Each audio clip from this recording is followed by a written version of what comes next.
এই আয়াত থেকে যদি আমি লম্বা করে গুছায়া গাছায়া কথা বলতে চাই অনেক সময় লাগবে। সার সংক্ষেপ কথাগুলি আপনাদের সামনে তুলে ধরছি।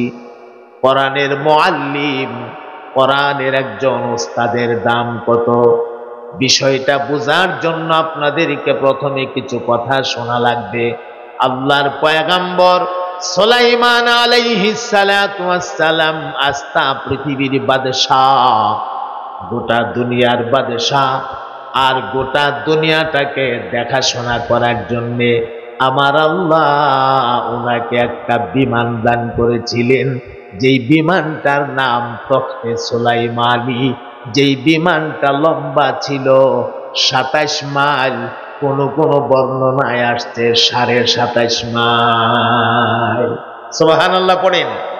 এই কথাগুলি কেন বলছি একটু মন দিয়ে শোনেন, শেষ দিকে ফলাফল আসতেছে। কয়েক মিনিটের মধ্যে ফলাফল পাবে। একজন মুআল্লিমের দাম কত। এই বিশাল বিমানটা লম্বা যেমন ছিল ২৭.৫ মাইল, এই তখতে সুলাইমানি নামক বিমানটা ফাঁসও ছিল ২৭.৫ মাইল। এটা আমার ব্রাহ্মণবাড়িয়ার ভাষায় বলে ফাঁসে দিগালে সমান। আপনারা কেমনে বলেন জানি না, ফাঁসে দিগালে সমান। আর এটার পুরু বা মোটাটা ছিল ১ মাইল। কোন কোন তাফসিরের ভেতরে আসছে অর্ধেক কইরা নিচের অর্ধেকটা ছিল রূপা, উপরের অর্ধেকটা পুরাটাই ছিল স্বর্ণ। আবার কোন কোন তাফসিরে আসছে পুরাটাই ছিল রূপা, উপরের ৪ আঙ্গুল পুর কইরা পুরা ওই সিংহাসনটা লইয়া তখতে সুলাইমানিটা লইয়া পুরা ২৭ মাইল লইয়া ৪ আঙ্গুল পুর কইরা স্বর্ণ গালায়া গলিত স্বর্ণের একটা পাত পোড়াটার মধ্যে লাগানো ছিল। এই বিশাল সিংহাসনের একদম মিডল পয়েন্টে হযরত সুলাইমান নবীর আসনটা ছিল। সুবহানাল্লাহ বলেন। আর চতুর্দিকে সারা দুনিয়া থেকে নির্বাচিত মন্ত্রী পরিষদের আসন, এই সব লয়া লক্ষাধিক মন্ত্রী সবরে লয়া এই বিরাট বিমান লয়া তিনি জমিন থেকে ৯ মাইল উপর দিয়া চলতেন। সুবহানাল্লাহ বলতে ইচ্ছে করে না? কয় মাইল উপর দিয়ে চলতেন? ও ভাই, এই বিমান আর বর্তমান দুনিয়ার বিমানের মধ্যে অনেক বেশ কম আছে।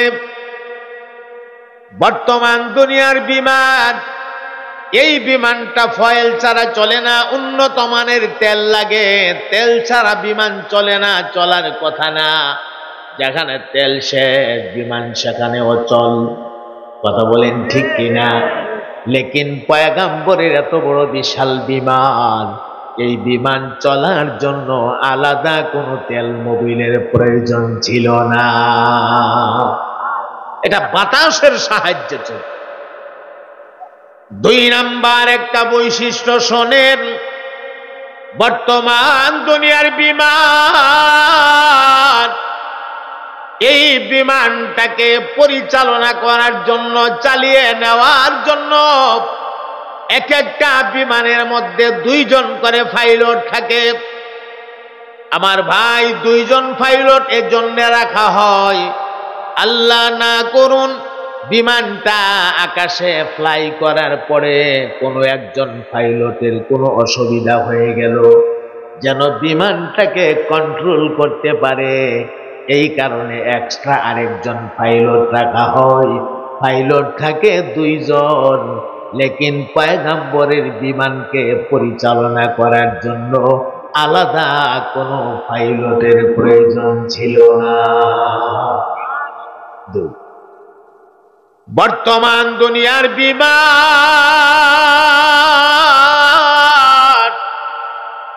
এটা ল্যান্ড করার জন্যে, অবতরণ করার জন্যে একটা বিমানবন্দর লাগে। ইচ্ছা করলে আপনাদের নয়নপুরে বিমান ল্যান্ড করা সম্ভব না, কারণ বিমানবন্দর নাই।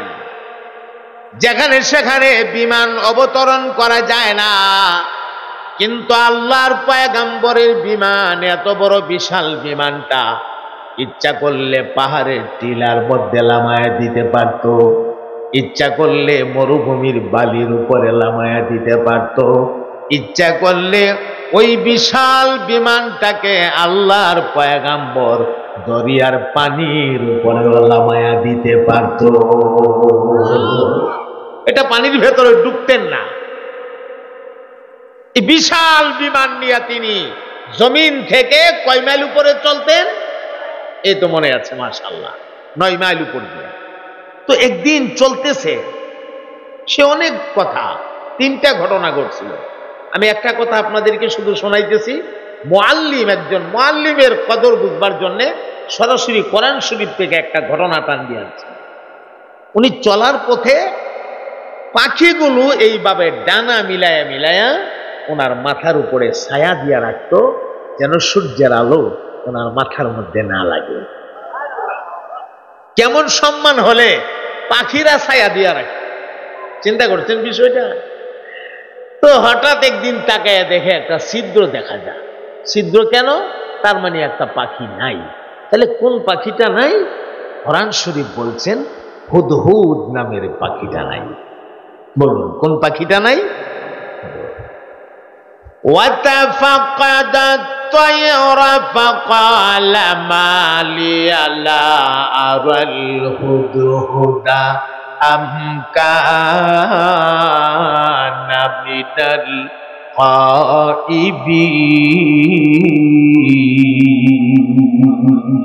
الْغَائِبِينَ। পয়গম্বর দেখে হুদহুদ নামের পাখিটা নাই। এখন পয়গম্বর কি কয়? এখানে ছোট্ট একটু বলে যাই, হুদহুদ পাখিটা আল্লাহর পয়গম্বর এই পাখিটাকে না পায়া এত পেরেশানি করলেন কেন? কারণটা কি? এটা মূল কারণ হইল এই পাখিটা অতীব গুরুত্বপূর্ণ একটা পাখি ছিল। এই পাখিটা ছিল আল্লাহর পয়গম্বর সুলাইমান নবীর ইঞ্জিনিয়ার। বলুন কি ছিল? ইঞ্জিনিয়ার।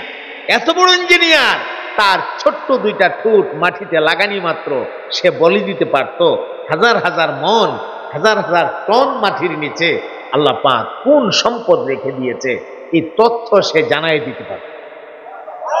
তাহলে পাখিটারে আল্লাহ কি জ্ঞান দান করছে। তো এই পাখিটারে যখন উনি পায় না, এখন উনি বলতেছে ফাকালা মা লিয়া, পয়গম্বর বলতেছেন আমার কি হলো?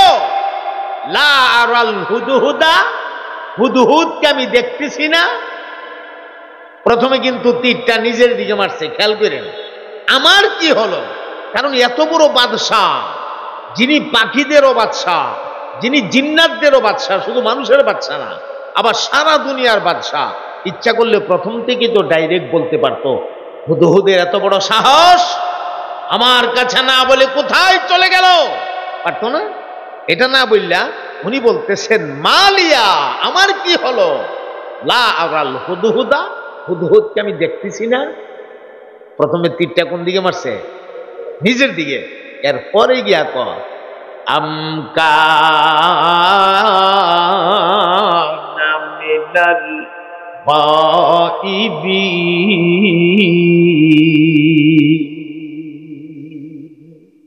নাকি হুদহুদ গায়বিনদের অন্তর্ভুক্ত হয়ে গেল, আমার কাছে না বলে কোথাও চলে গেল? ঘটনাটা কি হইল? এখানে আমাদের জন্য একটা সবক। শুধু ঘটনা শুনলে তো হবে না, সবকটাও বুঝতে হবে। সবকটা কি? হে পৃথিবীর মানুষ, তোমরা তোমার নিজেদের দোষটা আগে দেখো, এরপরে আরেকজনেরটা দেখো। কিন্তু আমরার অভ্যাস হইল নিজের দোষটা দেখি না, আরেকজনেরটা দেখলে ছাড়ি না। কথা কয় না, নিজেরটা নজরে পড়ে না। এটা চালুন আর সুয়ের লড়াইয়ের মতো। চালুন, ওই যে চালে যে মহিলারা চালুন চিনেন তো, চালুন একদিন সুই রে কয়, বাইরে সুই, তোরে দেখতে বড় সুন্দর লাগে রে, তোর মাথাটা সুক্কা, সারাটা শরীর সাদা, একদম দবদব করে, যা সুন্দর তোরে লাগে রে দোস্ত, একটা কারণে তোর বেশি ভাল লাগে না। তো কারণটা কি? ও তোর যে একটা ছিদ্র, যে কইতাছে তোর একটা ছিদ্রর কারণে তোরে ভাল লাগে না, এর গায়ে মনে হয় কোনো ছিদ্র নাই। হ্যাঁ, ওইটা আছে, হিসাব নাই। শুয়ে ক হায় রে ভাই, আমার একটা ছিদ্রর কারণে আমারে ভাল লাগে না, আর তোর যে এ টু জেড আস্তা বডিতে ছিদ্র, তোর নিজের ছিদ্রটা যে তোর নজরে পড়ে না। আমাদের অবস্থাটা এমন হয়ে দাঁড়াইছে, আমার মাথা থেকে পায়ের তালা পর্যন্ত ছিদ্রর অভাব নাই, হ্যাঁ, দোষের অভাব নাই, কিন্তু আমারটা আমি দেখছি না, আরেকজন কিছু একটা করছে, সেটা আমার নজরে খুব বেশি পড়ে। কথা কয় না, ঠিক কিনা? এটা আমাদের জন্য এখানে সবক। নিজেরটা দেখো, আরেকজনেরটা দেখো না। মানুষের দোষ চর্চা করা ভালো না, এটা ছোট গুনাহ না, এটা বড় গুনাহ, এটা কবিরা গুনাহ। এই গুনাহ আল্লাহ মাফ করবেন না। যার সমালোচনা করছেন, যার গীবত আপনি করতেছেন, এই লোকের কাছ থেকে ক্ষমা নিয়ে আপনাকে কবরে যেতে হবে। কথাটা বুঝতে পারতেছেন? তাহলে এটা সাধারণ কথা না, এটা আল্লাহ মাফ করবেন না, এটা হাক্কুল ইবাদের অন্তর্ভুক্ত। তো যে কথা বলছিলাম, পয়গাম্বর শেষ পর্যন্ত দেখলো যে, অনেক তল্লাশি কইরা খোঁজখবর নিয়ে দেখলো যে আসলেই হুদহুদ নাই, আমার কোনো দোষ না, আসলেই হুদহুদ নাই। তখন তিনি হুদহুদের উপরে 3টা রায় ঘোষণা করলেন। বলেন কয়টা রায় ঘোষণা করলেন? 3টা। লাউআযিবান্নাহু আযাবান শাদীদা, 1, আও লাআযবাহান্নাহু, 2, আও লায়াতিয়ান্নি বিসুলতানিম মুবিন। এই হলো 3।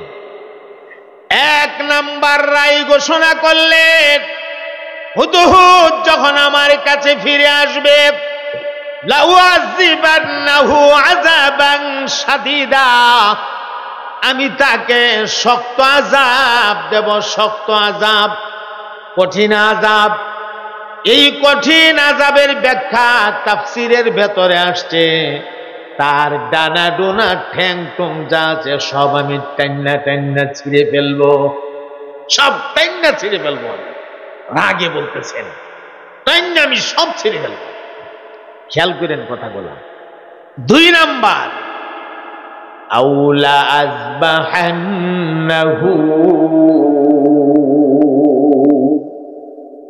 আর 2 নাম্বার রায় দিলেন, আর না হয় আমি তারা জবাই করে ফেলব। পরেরটা কিন্তু আগেরটার থেকে একটু আসান।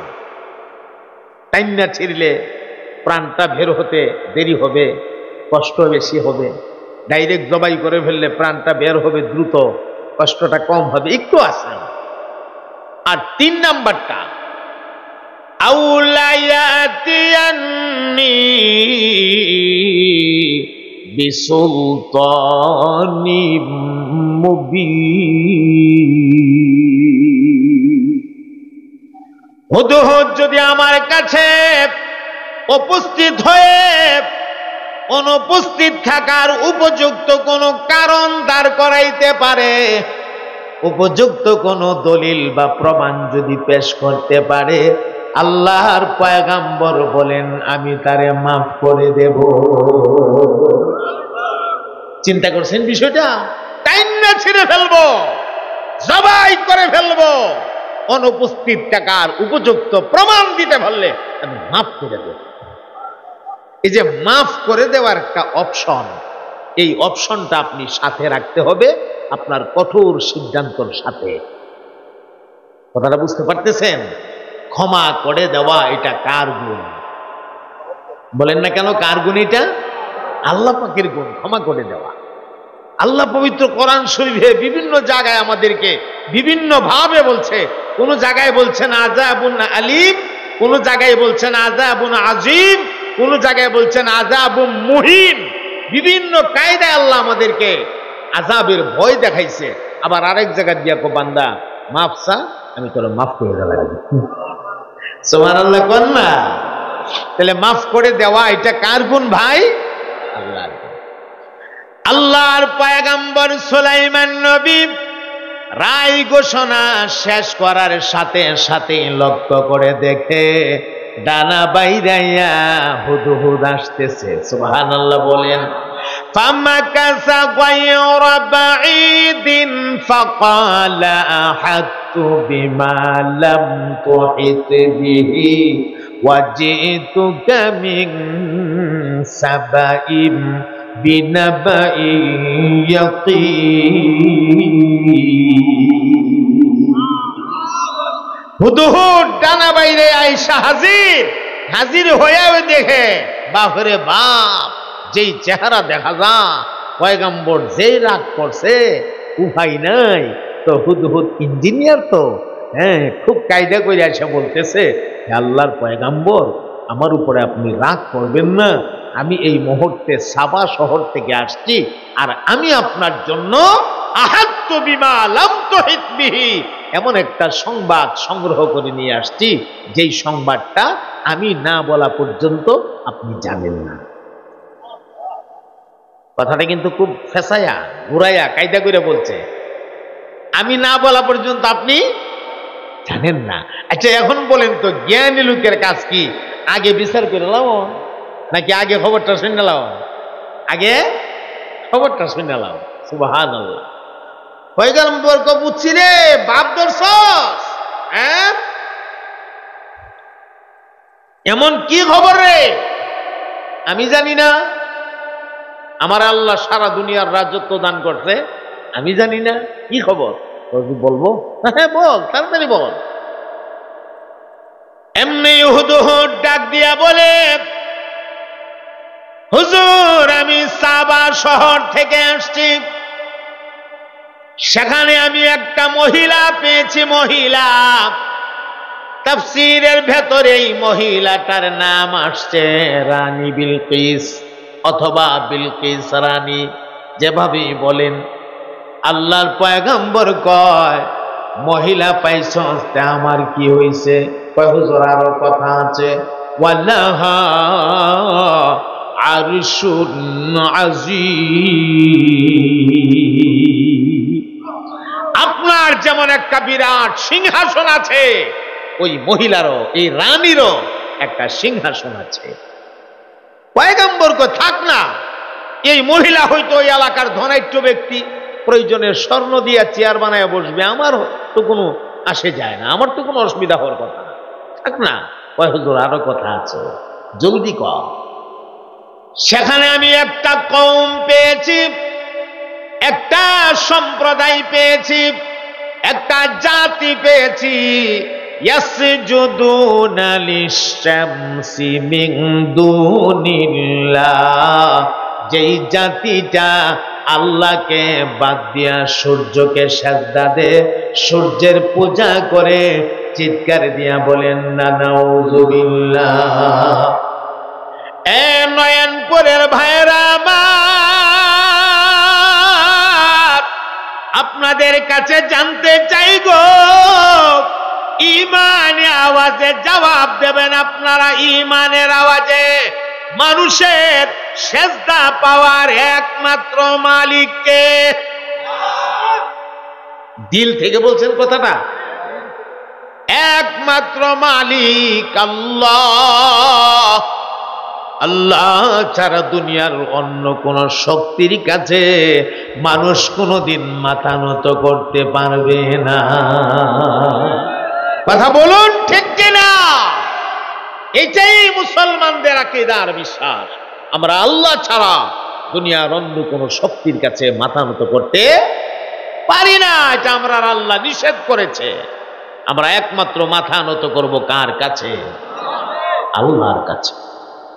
পয়গম্বর কয়, তাহলে তো খবর গুরুত্বপূর্ণ, খুবই গুরুত্বপূর্ণ। আর কয়েকটা মিনিট লাগবে, কষ্ট হইতেছে না তো? আমি কিন্তু আনুষঙ্গিক সব কথা বাদ দিয়ে দিছি, এবং যেভাবে আমি কথা বলি সেভাবেও বলতেছি না, মোটামুটি করে বলতেছি, কারণ পুরাপুরি ভলিউমটা এখানে দেওয়া তোমার কোনো লাভ নাই। বলে হুজুর লাভ নাই কেন? এই গভীর রাতে আমরা কষ্ট করে বসছি, আমরা কি কিছু কথা শোনাইবেন না? নিয়ত করে বলেছেন না, বিষয়টা আসলে এরকম না। আমার খেয়াল ছিল যদি 10টার দিকে বসতাম, 11:30 পর্যন্ত আমি 1.5 ঘন্টা কথা বলতাম, এরপরে মোনাজাত লইয়া 12:15 শেষ হয়ে যেত, আমরা এখন হয়তো বাড়িতে থাকতাম। হ্যাঁ, এর বাহিরে বা এর বেশি প্রোগ্রাম নিলে মানুষের ফজরের নামাজের ব্যাঘাত ঘটে, ঠিক কিনা? ফজরের নামাজের ব্যাঘাত ঘটে। আপনারা কষ্ট নিয়েন না যে আমি খুব ছোট একটা ওয়াজ করতে চাই, একবারে ছোট না, কিন্তু আরো কয়েকটা মিনিট লাগবে। তো আছেন নি আপনারা আমার সঙ্গে? ইনশাআল্লাহ ধৈর্যের সাথে একটু বসেন। একজন মুআল্লিমের দাম কত, এটা হলো আমার মূল কথা। এই কথাটা আসার পরেই আমি ফিনিশিং দিয়ে দেব ইনশাআল্লাহ। এই পয়েন্ট আমাদের সামনে আসতেছে। পয়গাম্বর দেখে যারা খবর তো অনেক গুরুত্বপূর্ণ, তা আবার পয়গাম্বর খবর গুরুত্বপূর্ণ হলে কি হবে? হুদহুদ বলল আর আমি বিশ্বাস করে নেব, এটা কেমনে সম্ভব? এই জন্য খবর শোনা মাত্রই বিশ্বাস করে নিতে নাই, যাচাই বাছাই না করে। কথা বুঝতেছেন? খবরটাকে যাচাই করতে হবে। খবর দেনেওয়ালার খবর এটা সিদ্ক কিজব দুটার ইহতেমাল রাখে। এটা সত্য হতে পারে, এটা মিথ্যাও হতে পারে, একেবারে ভুয়া খবর হতে পারে। এমন হয় না অনেক সময় একদম বাজে কথা, ভাও কথা ফেসবুকের মধ্যে লিখা ছেড়ে দিছে, এটি গজব আকারে সারা দুনিয়া ছড়ে গেছে। এমন হয় না? আফসোস, খবর শুনলেই বিশ্বাস করা যাবে না, এটাকে যাচাই করতে হবে। আল্লাহর পয়গম্বর বলেন, ক্বালা সানানজুরু আসাদাকাতা আম কুনতা মিনাল কাযিবিন।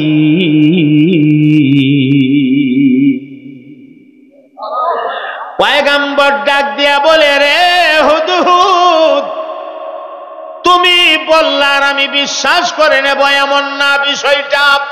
খবর বলছো, খবর গুরুত্বপূর্ণ, ঠিক আছে। সানানজুরু, আমি লক্ষ্য করব, আমি দেখব, আমি তোমাকে পরীক্ষা করব। আসাদাকাতা, তুমি কি সত্যবাদী? আম কুনতা মিনাল কাযিবিন, নাকি তুমি মিথ্যাবাদী, মিথ্যাবাদীদের অন্তর্ভুক্ত। তুমি কি আসলে সত্যবাদী না মিথ্যাবাদী? এটা হলো খোলাসা কথা।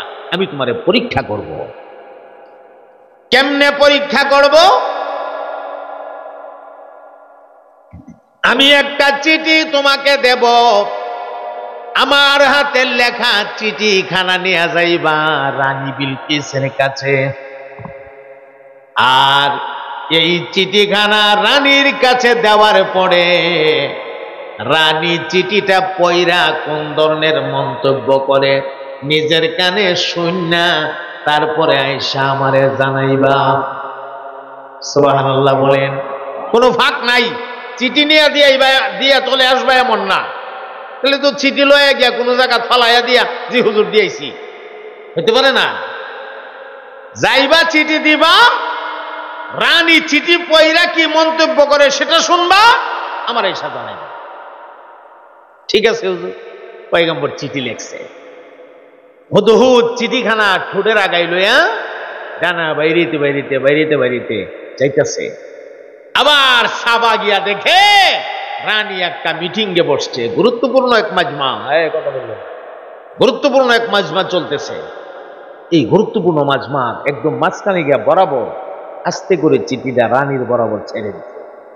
ছেড়ে দেওয়ার পরে রানী চিঠিটারে হাতে উঠাইছে, হাতে উঠাইয়া সাইরাই কো, ইন্নী উলকিয়া ইলাইয়া কিতাবুন কারীম।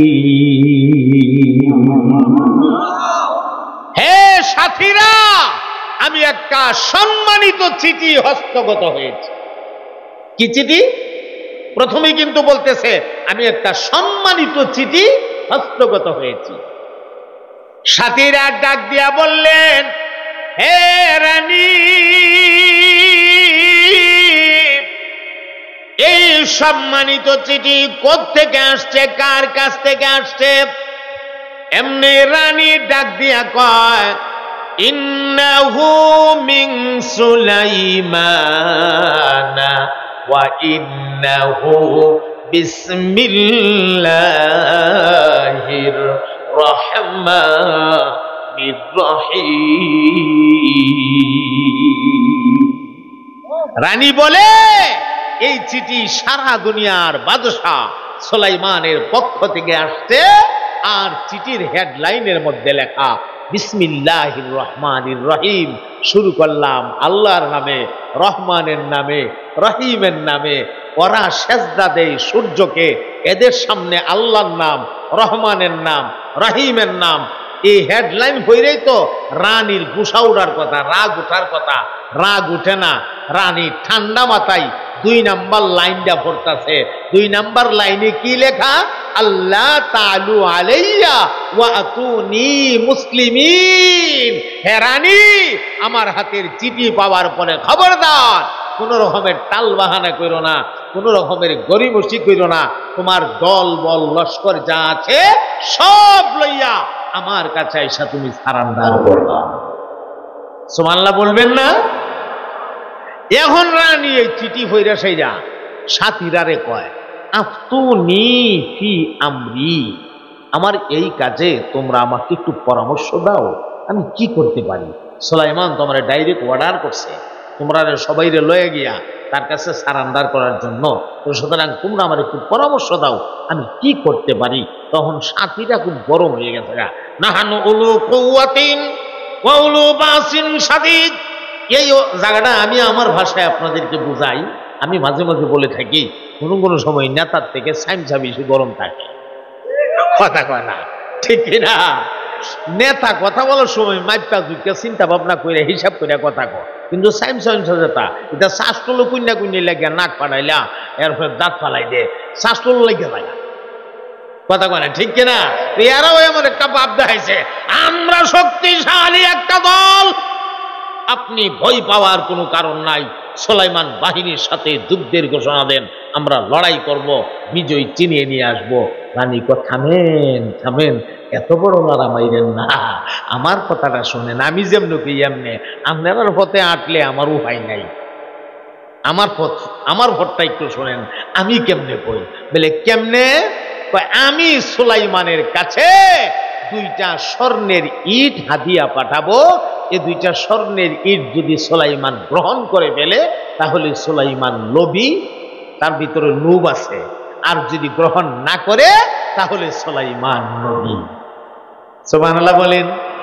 2 কথা, গ্রহণ করে ফেললে লোভী, গ্রহণ না করলে নবী। হুদে এই কথা শুননা ডানা বাইরে যায়া পয়গম্বর গো, সিদ্ধান্ত হয়ে গেছে। কি সিদ্ধান্ত? 2টা স্বর্ণের ইট আসবে, যদি গ্রহণ করে ফেলেন আপনি লোভী, আর যদি গ্রহণ না করেন আপনি নবী। এখন কি করবেন এটা আপনার ইচ্ছা। পয়গম্বর সাথে সাথে জিন্নাতদেরকে ডাক মারছে, হে জিন্নাতেরা, কে কোথায় আছো জলদি আসো, সারা দুনিয়ায় ছড়ায়া পড়ো, দেখো কোথায় কাঁচা স্বর্ণ আছে, যেখানে কাঁচা স্বর্ণ আছে সেখান থেকেই স্বর্ণ নিয়ে আসো। স্বর্ণ দিয়ে আমার রাজমহল থেকে যেই রাস্তা দেয়া রানীর দুধগুলা আসবে ওই রাস্তায় 3 ফরসক জায়গা, 1 ফরসকে 3 মাইল, 3 ফরসকে 3 তিরিকা 9 মাইল, 9 মাইল জায়গা স্বর্ণ দিয়ে একটা বিশ্ব রোড বানাও। স্বর্ণ দিয়ে কি বানাও? এখন যে 2 জন দূত রানীর পক্ষ থেকে 2 লাখ স্বর্ণের ইট লইয়া আইব, এরা যদি আয়া দেখে এখানে স্বর্ণের রাস্তা, স্বর্ণের বিশ্ব রোড, তখন শরম দেওয়ান লাগবো, এরা শরম দেওয়ান লাগবো, অটো শরম পাইব। ঘটনাটা এমনই ঘটছে। স্বর্ণের ইট লইয়া ফিতা কেটে দিছি, কারণ অনেক কথা। এরা আয়া এখানে যখন হাঁটতেছে, একজন আরেকজনের কুকিনি এই যে রাস্তাটা স্বর্ণ স্বর্ণ মনে হয়, আর একজনকে মনে হয় বুঝলি 100% স্বর্ণ, কোনো সন্দেহ নাই। কত আদি হিসেবে আমরারটা বালা না রাস্তারটা বালা, তো ইট টালা মাইনা লাগাইয়া হেরা দেখে যে এরা তো হুইরা টুইরা ইট বানাইছে, আর এটা তো ডাইরেক্ট কাঁচা স্বর্ণ, বা আমরা এটার দিদি রাস্তার স্বর্ণ বালা ফালাই দিই, এমনি যাই ফালাই দিই। আরেকটা ফালাইয়া যে দিবে, যদি কোনোদিন তারা 2 জন একসাথে হয় আর জিজ্ঞাসা করে আমি ছোট্ট একটা হাদিয়া পাঠাইছিলাম, হাদিয়াটা পাইছিনি, তখন যদি গোনা পাইছি না, তো চাকরি শেষ থাকবে। শরম কি আর করা, শরম তো ফামুল না যাই। আর শরম এটা এমন এক জিনিস, মানুষ যখন লজ্জা পায়ালা তখন দেখবেন মানুষ আর কথা বলতে পারে না, ফুটমুট শুকায় যা, জিব্বা শুকায় যা, আর মানুষের শরীরে কত ভাঙ্গা ভঙ্গা দেয়, কত যে শরম তো শরম হই। এরা গিয়া সেরা পয়গম্বরের সামনে, আরো তো সারা দুনিয়ার বাদশা কেমন ভয়টা বিত্তে হেরাত ঢুকছে, স্বর্ণর রাস্তা দিয়ে আইটা গেছে বিশ্বরূপ। আরে বাপরে বাপ, স্বর্ণর বিশ্বরূপ গিয়েছিল সামনে খালে। আল্লাহর পয়গাম্বর, সারা দুনিয়ার বাদশাহ, আপনি দয়া করে আমাদের প্রতি রাগ করবেন না, আমরা রানী বিলকিসের তরফ থেকে আটকি, আমরা আপনার জন্য সামান্য একটু, আপনার জন্য সামান্য একটু হ্যাঁ দিয়ে আর মুখ দাবাইল না, খালি হ্যাঁ করে পয়গাম্বর হ্যাঁ করন লাগতো না। আমি বুঝা ফেলাইছি, আতানি আল্লাহু খাইরুম মিম্মা আতাকুম, তোমরা আমাকে যা দিতে চাইতেছো বা দিবা এর চাইতে লক্ষ কোটি গুণ বেশি নিয়ামত আল্লাহ পাক আমারে দিয়া রাখছে। তাফরাহুন, যাও যাও যাও, এগুলি নিয়ে জলদি যাও, এগুলি আমার কোনো দরকার নেই, জলদি যাও। এরা তাড়াতাড়ি দৌড় দে, জীবনটা বাঁচছে। বেটা যে ফিটা দিছে না, বেটা তো ফিটা দেওয়ার কথা, ওই দে আইসোস দেখছোস না, স্বর্ণর রাস্তা দিয়ে আইটায়স, আর আমার কাছে 2 লাখ স্বর্ণের ইটা দিয়া দে, ফিটা দেওয়ার কথা। তো বাচ্চা যাইছি, তাড়াতাড়ি দৌড় দে।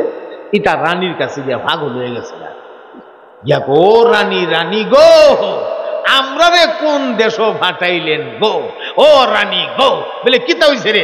বেটার দেশ গিয়া দেখি গো, স্বর্ণ দিয়া রাস্তা বানাইয়া থইয়া রাখছে গো, স্বর্ণের বিশ্বরূপ। ইতান পাগলের মতো কথা কওয়া শুরু করছে। রানী কাছে বুঝলাম স্বর্ণের বিশ্বরূপ, আমার হাত দিয়াটা গ্রহণ করছিনি। বাবার হাত দিয়া নি তো, নেন নেন আপনার স্বর্ণ আপনি নেন। কি কইছে? তাড়াতাড়ি যা, এর চেয়ে তো উত্তম আল্লাহ আমারে দিয়া রাখছে। তো কোন রকম জান্ডা বাঁচাই আইছি, বাঁচছি যে, বাঁচার তো কথা না, নেন আপনার হাদিয়া আপনি রাখেন। রানী তখন তো বুঝছি আসলে তিনি নবী, উনি নবী না, আসলে নবী। তো যদি নবী বাস্তবে হয়ে থাকে তাহলে তার কাছে সারান্ডার করতে অসুবিধা কি? দলবল লস্কর যা আছে সব রেলওয়া সারান্ডার করার সিদ্ধান্ত নিয়েছে। নির্ধারিত তারিখে সবাই রেলওয়া রওনা দিছে। অর্ধেক রাস্তা আসছে আর সামনে অর্ধেক রাস্তা আছে। এমন সময় পয়গম্বর সুলাইমান নবী তার রাজমহলের মধ্যে একটা ঘোষণা দিছে, তোমাদের মাঝে এমন কে আছো, রানী আমার কাছে আসার আগে আগে রানীর সিংহাসনটা আইনা দিবা। সুবহানাল্লাহ বলে না। এমনি একটা জিন্নাত লাফ মাইরা দাঁড়াইছে। পালা ইফরিতুম মিনাল জিন্নি আনা আতিকা বিহি ক্বাবলা আন তাকুমা মিন মাকামিক। ওই জিন্নাতটা দাঁড়ায় বলে, আমি পারবো। পারবা? বলে হ্যাঁ পারবো। কতক্ষণের মধ্যে পারবা? ক্বাবলা আন তাকুমা মিন মাকামিক, আপনি বসা থেকে দাঁড়াইতে যতক্ষণ সময় লাগে ততক্ষণের ভেতরে রানীর সিংহাসন আপনার দরবারে আমি পৌঁছায়া দেব। ও ভাই, বসার থেকে দাঁড়াইতে সময় লাগলে আর কতক্ষণই লাগে? পয়গম্বর ডাক দিয়া কয়, না না, এত টাইম আমার কাছে নাই, আরো তাড়াতাড়ি কে পারবা? এত টাইম বেলে নাই। আমার ভাইয়েরা, এই জায়গাটায় আমার মূল কথা, একটু কানটা মেহেরবানি কইরা ধইরা দেন। জিন্নাত বলছে বসা থেকে দাঁড়াইতে যতক্ষণ লাগে ততক্ষণের ভেতরে রানীর সিংহাসন আইনা দিবে। পয়গম্বর কো টাইম নাই, আরো তাড়াতাড়ি কে পারবা? এমনি এক কোণা থেকে আহলি কিতাব, অর্থাৎ কিতাবের ইলম দেয়া যার সিনাটা ভরা ছিল, ওই আলেমটা লাফ মাইরা দাঁড়াইছে। ও ভাই, একটা হক্কানি আলেমের দাম কত, একটা হক্কানি আলেমের মর্যাদা কত। ওই আলেমটা লাফ মাইরা দাঁড়ায় কয়, হুজুর আমি পারবো, আমি আরো তাড়াতাড়ি আইনা দিতে পারবো। এ বুঝা শুন কথা কয়ো। জিন্নাতে বলছে বসা থেকে দাঁড়াইতে যতক্ষণ লাগে তুমি কি আরো তাড়াতাড়ি পারবা? বলে হ্যাঁ আমি আরো তাড়াতাড়ি পারবো। কত তাড়াতাড়ি পারবা? ও ক্বাবলা ইয়ারতাদ্দা ইলাইকা তরফুকা, আল্লাহর পয়গম্বর গো, আপনার চোখের একটা পলক মারতে যতক্ষণ লাগে ওই পলকের ভেতরে রানীর সিংহাসন আপনার দরবারে আমি পৌঁছায়া দেব। কয়াসের আবার সাথে সাথে কয়, হাযা মিন ফাদেল রব্বি, এটা আমার কোনো বাহাদুরি না, এটা আমার রবের বাহাদুরি, এটা আমার কোনো বেড়াগিরি না, এটা আমার রবের কারিশমা। আমার রব সবকিছু পারে, এটা আমার রবের ক্ষমতা। তা আমি যে বললাম, এই কারণে বললাম সাহস কইরা আমি আমার মাওলার কদমে সেজদা লাগাইতে লাগাইতে, আমার মাওলার জিকির করতে করতে আমি আমার মালিক রে এমন রাজি এবং খুশি কইরা ফেলাইছি গো পয়গাম্বর। আমার মালিক আমি কোনো কথা বলতে দেরি হয়, আর আমার মালিক আমার আল্লাহ আমার কথাটারে বাস্তবায়ন করে দিতে দেরি হয় না।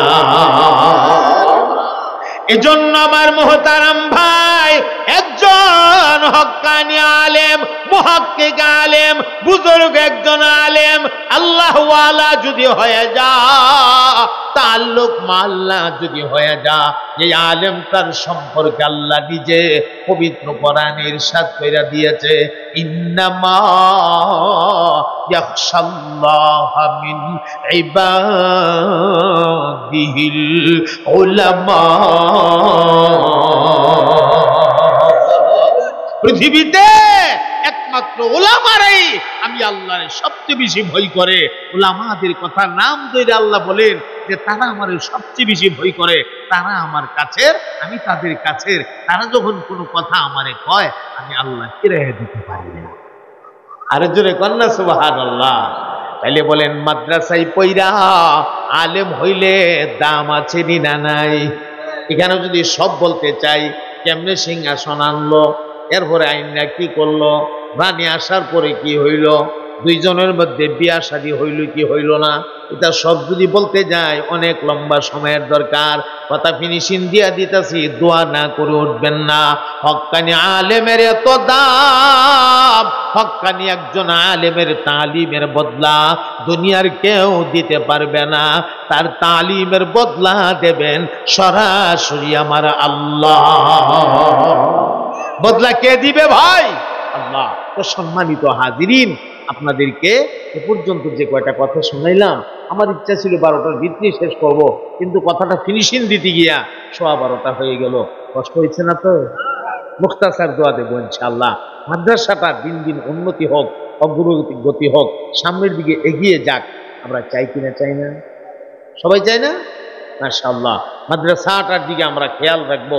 মাদ্রাসাকে সবচেয়ে বড় কথা, টাকা পয়সা দিলেই মহব্বত করা হয়ে যায় না।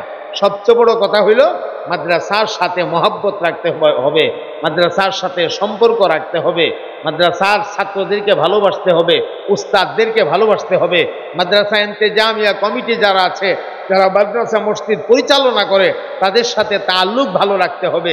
এদের সাথে সম্পর্ক মজবুত করতে পারলেই আল্লাহ পাকের সাথে আপনার সম্পর্ক মজবুত হয়ে যাবে ইনশাআল্লাহ। এই জন্য আমরা সবাই মাদ্রাসা ওয়ালাদের সাথে সম্পর্ক রাখবো, বলেন ইনশাআল্লাহ। মহাব্বতে বলেন ইনশাআল্লাহ।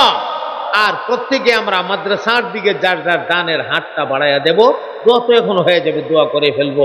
আপনারা যদি কেউ মাদ্রাসার মধ্যে লোক সংখ্যাও কম, হ্যাঁ, যেই কমের কারণে বয়ানও শর্ট করে দিলাম, তো মাদ্রাসায় যদি কেউ সহযোগিতা করতে চান আপনারা